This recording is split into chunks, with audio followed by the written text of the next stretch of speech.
My name is Bryan Hendrickson. I'm a design intern at Modern Metalwork LLC. It's a metalworking fabrication studio in Trenton. We also do sculpture, all sorts of cool, crazy stuff. Awesome. You ready to go? Let's do it. All right, so this doesn't count as your minute. You've got 15 seconds to get the group warmed up. Go. Okay. So we'll be presenting on the B-Home, which is a modular shelter system that we've been designing at Modern Metalwork. When I say we, I'm talking about myself, artist, inventor, owner, Pete Abrams, who's in the back. Here we go. So you have Earth, tiny little blue-green blob floating in space. We have about 7 billion people now inhabiting the Earth and a lot of other organisms, but a limited amount of resources and a limited amount of space. So the four basic components of all life, human life especially: air, water, food, shelter. What we've been focusing on is that fourth component, the shelter, and how we can meet that with these limited resources. So you look at bees, honeybees, for hundreds of millions of years have been finding an efficient way to enclose space with the smallest amount of resources using a hexagonal tube, these stacked hexagonal tubes.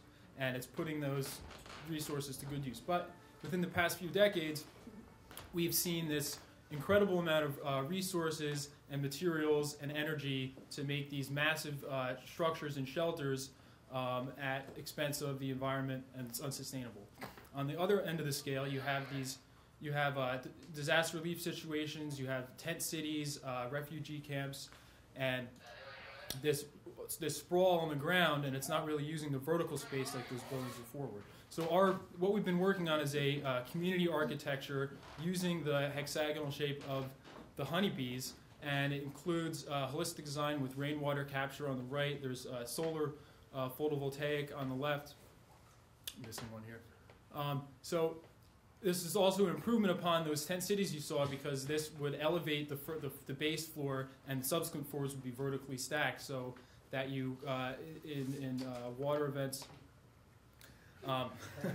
So this is the basic structure is a helical spiral, and this is like what one unit would look like, and they're colored differently so you can see how the spirals continue around. When they're put together, the structure becomes stronger because they're interdependent on each other. So it's a social architecture, not only in the sense that there's people relying on each other, but the actual structure itself is reinforced. So on the upper left is the basic structure, and on the lower right, then we put in the vertical supports and the floor supports. Next in the upper left would be load-bearing floor and floor walls, and then wouldn't have to be non-load-bearing ceiling sheathing and ceiling walls. So next would come the internal supports, would be shelving, places to store basic belongings, followed by exterior sheathing and doors so that the space could be secure. It's a place for people to come, have a sense of being, have somewhere they can store some modest belongings, but also use that land area better because they stack vertically, and so staircases would go on the outside.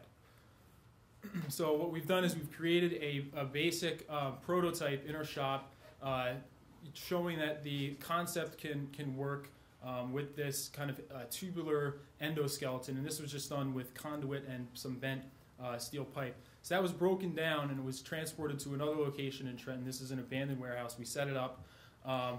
It's kind of a crude prototype, but it serves some purpose, and this is kind of like our real-world testing of the prototype. And we can see someone actually moved into the unit where it was set up. They were putting it to use. And if you look on the lower right, that's kind of how the connection works. It's kind of complex geometry, but we've figured out the math, and we're working on some new ones. So here's the inventor, Pete, hanging out in a hammock that we strung across. So there's different ways that you might be able to include a sleeping area. Some things would fold out from the walls. Other things might hang in between. Further concepts we're working on is how you could put this in a circular, in a round. So we call this the B-Home in the round. And it's just, you can see how these spaces they all kind of interact with each other. So your ceiling would be someone else's floor.